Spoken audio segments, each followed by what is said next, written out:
Welcome to LiveDaf, your online Daf Yomi Shir. Shalom Aleichem and welcome back to today's Daf Yomi. Zevachim Samach Vav. We begin a brand new parak, beginning with a Mishnah around halfway down the Amud Chatas Oiv. So as we learned yesterday, the day before, there are several distinctive elements that are found by the Chatas, which makes it unique versus the Oila. I was speaking about the Chatas Oiv versus the Oilas Oiv. So basically, it amounts to three differences between the two. One is the Malika.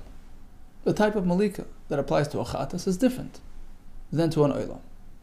Because in contrast to the Malika, the removal of the head of the Oila bird, which is a complete Malika, severing both simanim, both wind and food pipes. By the Chatas Oiv, it's only a single siman. Only one of those gets severed. So it's a sort of partial Malika. So that's one difference. Chatas Oiv, half Malika. Oilas Oiv, full Malika. Then there's a question of the blood application to the Mizbeach. So when it comes to the Chatas, next step is Hazah. You take the actual bird and you spray the blood directly to the Mizbeach, on the bottom part of the Mizbeach. Versus the oil which does not have Hazah. Then comes Mitzui, which is squeezing the bird to the wall of the Mizbeach and having blood trickle down to the bottom. So by the Oila, that's all you do. You do Malika followed by Mitzui. By the Chatas, it's Malika, Hazah, and then Mitzui. And then, as we mentioned, location is an issue.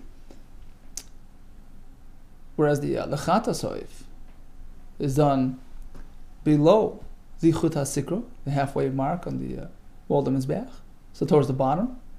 The Oilas Oiv is processed on top, on the upper portion of that wall of the Mizbeach.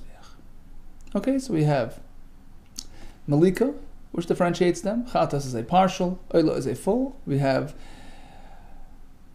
Hazah by the Chatas versus only Mitzui by the Oila. And we have location. Oila is on top, Chatas on bottom. And of course we have intention, right? Ideally you should be having in mind the right carbon. So if you did the Chatas, thinking and expressing that it's going to be an Oila, it's called Shaloi Lishma. The Chatas is puzzle, just like by the Chatas Behema, Shaloi Lishma is puzzle. But by the Oila, even if it's Shaloi Lishma, you had another carbon in mind, although it somewhat affects the Hakrava, so the owner is no longer credited with that carbon. He has to bring another one, but the carbon itself is Kash. Okay. Says the Mishnah. So he processed the Chatas or the Oila with a deviation. He deviated. He applied the wrong process to this carbon. Chatas Oiv, which is meant to be processed downstairs, right? Sha'asa lamata, k'masa chatas. He did the proper chatas procedure, the half malika, the hazah, followed by the mitzui, l'shem chatas. And of course, he had the chatas in mind. I mean, you don't get better than that. Top of the line, right? Ksheira, of course, the carbon is kosher. However, let's say he deviated. K'masa chatas. The process was a chatas process, but he had a mind, the intention was wrong, l'shem oil, he had a mind in oila. Or the other way around, k'maase oila l'shem chatas. He did an oila process to the chatas, although he intended on doing a chatas. Or when both are wrong, the action and the intention. K'maase oila l'shem oila, in all these cases, the chatas is psula. Likewise, if location was off, asalamal, if he did it upstairs, k'maase kul, in any which way, he decided, but location was wrong, psula, once again it's possible. So, if he's off on either location, type of procedure, or intention, the chatas is possible. Let's shift to the oila. Oila sa'oiv she'asalamala. It's meant to be done upstairs, and that's what he did. K'masa oila. The way an oila is meant to be done, l'shem oila, with the intention of an oila. Of course, this is ideal ksher. But if he deviates, k'masa oila, he did the oila process, but he had in mind a chata, l'shem chatas. That's called Shalei Lishma. The carbon is kshera, it's still okay, it's acceptable, but It won't count towards the owner's, credit. He has to bring another carbon. However, if he switched the actual method of hakrava, k'maaseh chatas, he did the chatas procedure, even though he had intention l'shem olam, or both were off, k'maaseh chatas l'shem chatas. The actions were off and the intentions were off. Psula. Likewise, his location was off. Asalamat. He did it downstairs, any which way he chose, but location was wrong. K'maaseh kulon. Once again, the oila is possible. Okay, so we have several options for deviations: intention, action, location. By the chatas, it's all possible. By the oila, it's possible, but by intention, it's still going to be kosher, although he has to bring another one. Now, when we speak about the wrong act, the wrong procedure, he did the ma'aseh chatas on the oila, or in the reverse. What exactly did he do wrong? Right? He could have done the wrong type of malika. Right? Chatas requires a partial malika, the oila a full malika. Is that what he switched? It could pertain to the processing of the dam. Chatas requires hazah. Oila requires mitzvah. Perhaps he switched that around. What would happen in the Mishnah? Mishnah doesn't specify what the switch, entailed. The shani b'mai. So we go back to the part A of the Mishnah, where he deviated on the chatas oif. The Mishnah says, if you did a masa oila on the chatas, it's possible. What is a masa oila? The malika ben oila? The mitzvah of the oila? The shani b'mai. Ilema the shani b'malika. Is it the wrong malika? So you did a full malika to the chatas, which only requires half. And the Mishnah seems to say it's possible. Really? Name what the liquor is of Shimon? Do you mean to say it's not going to be in line with Rabbi Lezer? But Rabbi Shimon, who said yesterday, he told us, the Amar, he said, Shamati, I heard from my teachers that it works. Shema Abdillah b'chatas oif. Even if he completely severs the chatas oif, it's okay. And the Mishnah says it's not. Okay, what's the big deal? But we already established that our Mishnah is, I'm not going like that sheet, that the liquor was of Shimon. Well, it says that we're not so fast. Perhaps we're not speaking about a deviation in the malika, which would be problematic and inconsistent with Reb Shimon's sheet. Perhaps he deviated in the hazah. He took a chatas oif, and instead of doing the hazah, which is spraying from the animal to the mizbeach itself, the bird to the mizbeach, he only did mitzvah, like the oila, squeezing the bird directly on the wall. Loy the shani b'hazah, and that's what happened. That's why it's possible. But if it's only a malika mix-up, it's okay. I'll even prove to you from the next part of the Mishnah that we're relating to the hazah, to the blood activity. Let's move on to the next case. He took a chatas oif and asa lamala k'masa kulam psula. He did it upstairs. Wrong location. Any which way it's possible. Va'afilu k'masa chatas. L'shem chatas. Do you mean to say, even if the intentions were correct, l'shem chatas, and even if he did a proper, chatas procedure, but if it's upstairs, it's possible. Why? If we're speaking about the malika as you had proposed initially, the shani b'mai, what do you switch with? What happened here? What was done in the wrong location? Was it the malika or the hazah? Either with the shani b'malika, was it the malika at wrong location? What's the issue? You can do malika any way you want. That's not location restricted. We let malika b'chol malka b'mizbeach shira. Achatas oif, you can do malika any way you want. Apparently that's not the issue. Allah the shani b'hazah. Apparently it was the hazah executed in the wrong location. Okay, so you see we're speaking about hazah with the sefer b'hazah, reshinami b'hazah. And assumingly, if this part of the mission is speaking about the activity of hazah, likewise the first case that we discussed a minute ago. And not talking about malika, because malika would not be an issue, as we had cited Reb Shimon. Well, says the Gemara, not necessarily. Perhaps, this case is talking about hazah, and the other case is about malika. And it's not going like Reb Shimon, who says that it's kosher. Midi area, who's to say, yeah, you can prove one for the other. Hakadis, each case is speaking about a different activity. Perhaps the first deviation was malika, and it's possible. Unlike the opinion of Rabbi Shimon. The next part is talking about that he did the hazor in the wrong location. Let's move on to part B of the Mishnah, which relates to the deviations on the Oila Sa'if. Mishnah says, if he did a shinoi, did a change, he did a masa chatos to the Oila Sa'if, it's possible. Now again, what did he do? Regarding what phase was there a change? Malika or the hazah? The shana b'ma'ilim, the shana b'malika. Did he do the wrong malika on the Oila instead of a full malika, only half? That wouldn't work. Why? Let's move on and have a look at the next part of the Mishnah, the next Mishnah coming up soon.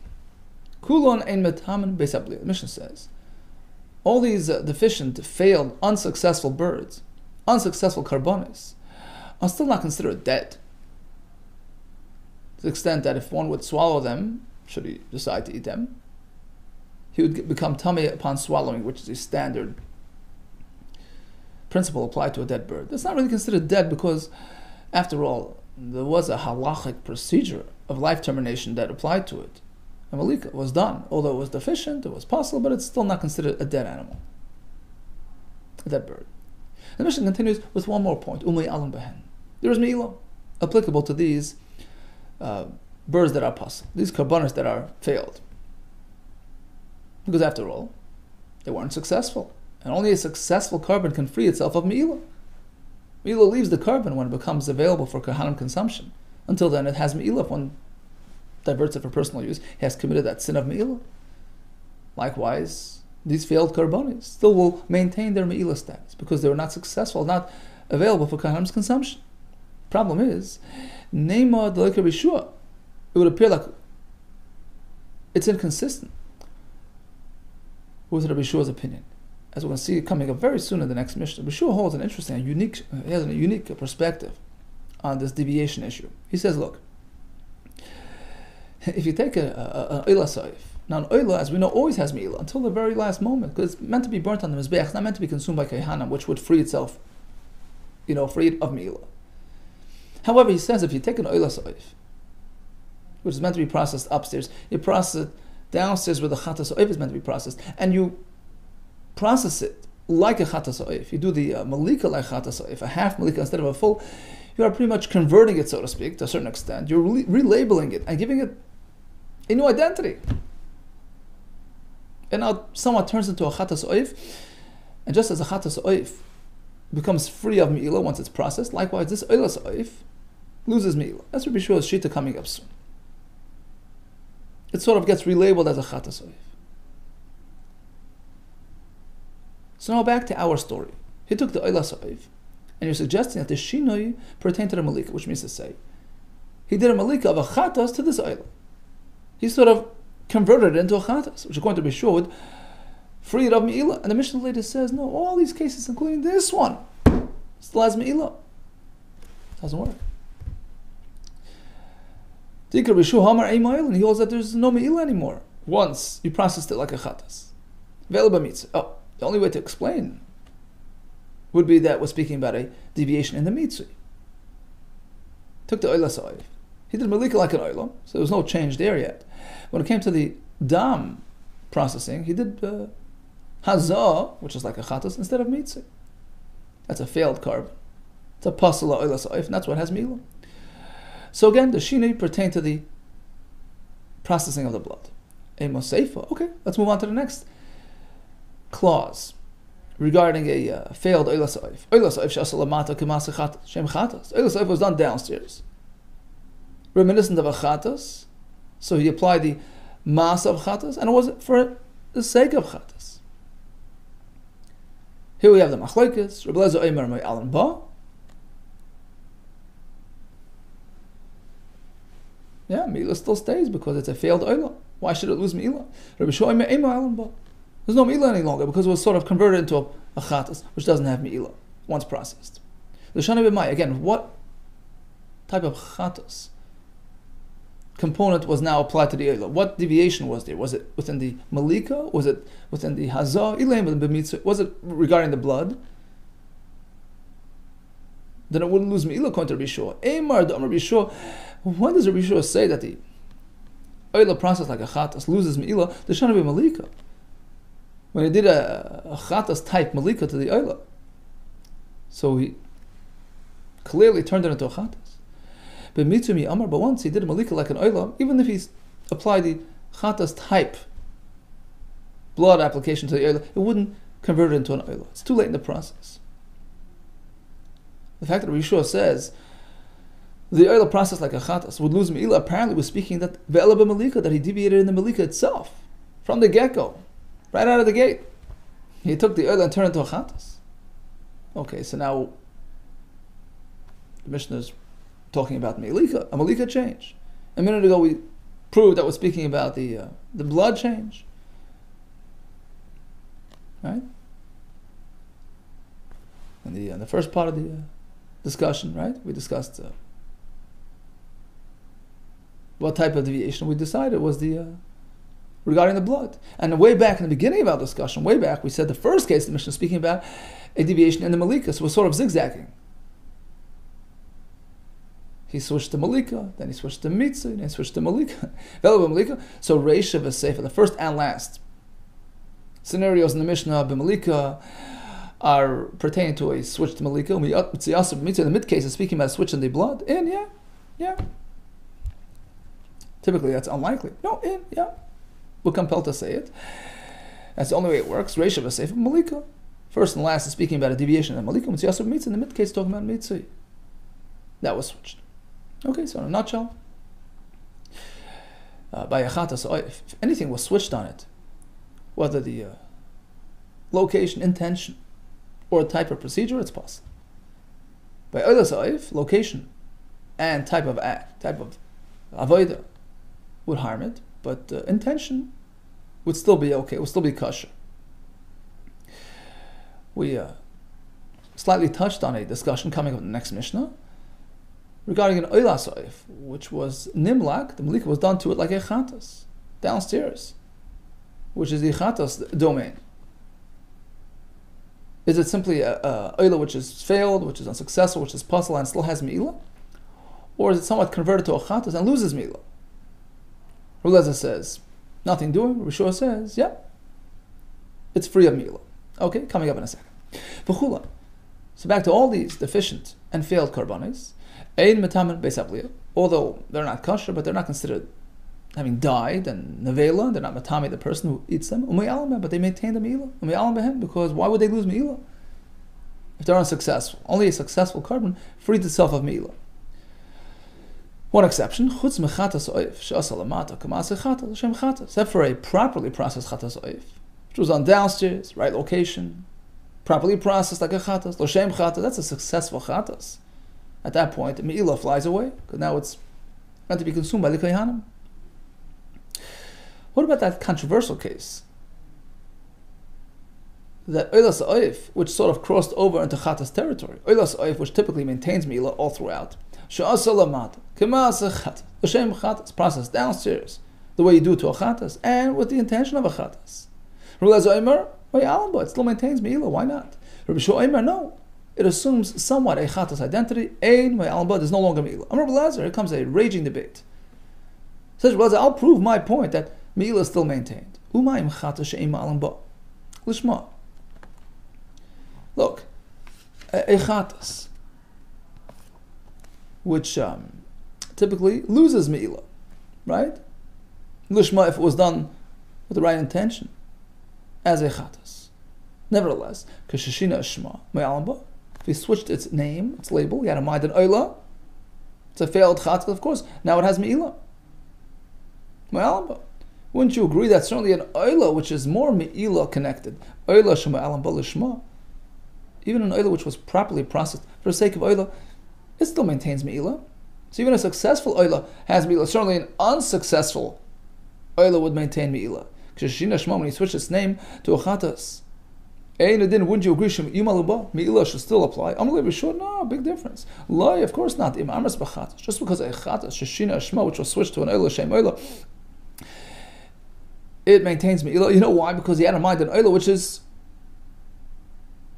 meila enabled. Oila is synonymous with meila. Shekain shina shma, he switched his name to an oila which has meila consistently to the last moment. It never loses its Me'ilah. Taimar Be'olah, as opposed to an Olah which will switch to a Chatas, which has potential to free itself of Me'ilah once processed. Sheshina Shmoy switched its name L'Shem Chatas, for the sake of Chatas. Sheken Shina Shmoy switched its name to something which is Me'ilah free, L'Davar She'en Ba Me'ilah, which loses Me'ilah once processed. Wouldn't you agree that that would free it of Me'ilah? Amar Rebelezer. So Rebelezer came back once again to prove his point, using another mashal, another analogy. Then we switch to animal karbanis to prove his point. Very kaddish kaddish. Imagine, kaddish kaddashim, like an oila, an asham, a chatas, right? Sheshachta medar, which is meant to be shechted, and the tzafin, the shechita is meant to take place on the tzafin. He did it in the wrong place, the Durham, the south of the Azara. V'shachta l'shem kachim kal. But he had in mind, I'm doing a shlamim, a kachim kal, which has no me'ilah, okay? That will prove my point. Here's a case where he sort of crossed over. He had a mind, kachim kalam, which is me'ilah free, and will not help it any much. Sheken shino shmam, he switched his name, something which has no me'ilah, and still you think it's free of me'ilah. You think it helped it? No, me'ilah stays right there. Avata likewise. You in our case, altisma, don't be surprised. Regarding this oila bird, which was sort of switched to a chatas, it doesn't really help it any much. By the oila bird, even though he switched, he had in mind a chatas which has no me'ilah. Shim alabas, still me'ilah will apply. Amalei B'Shua says, no, you can't compare to your analogy. Sure, by the animal, which was done in Daraim. He had in mind a shlamim, right? You know why? It doesn't help it very much. Sheken shino shmam. He switched its label. He had in mind a shlamim. Now within a shlamim itself we have two components. The flesh has no me'ilah, but the emurim, which is meant for the mizbeach, has me'ilah. So there's a me'ilah component within that intended carbon. And that's why me'ilah is still maintained, as opposed to our story. He took an oila bird, Taimar Ba'ila, Sheshina Shma, he switched its label to a chatas oif, which is totally me'ilah free. Although Shekuli had it's completely permissible. There's no fats, there's nothing going on in his back, so it's completely me'ilah free. Wouldn't you agree that in our case it's different? It gets relabeled and gets converted somewhat, and assumes a chatas role, a chatas label, and becomes me'ilah free. Okay, so that's the sort of back and forth, which will be continued by the Hashem, the Gemara, coming up tomorrow. All the best to you, and atzlach.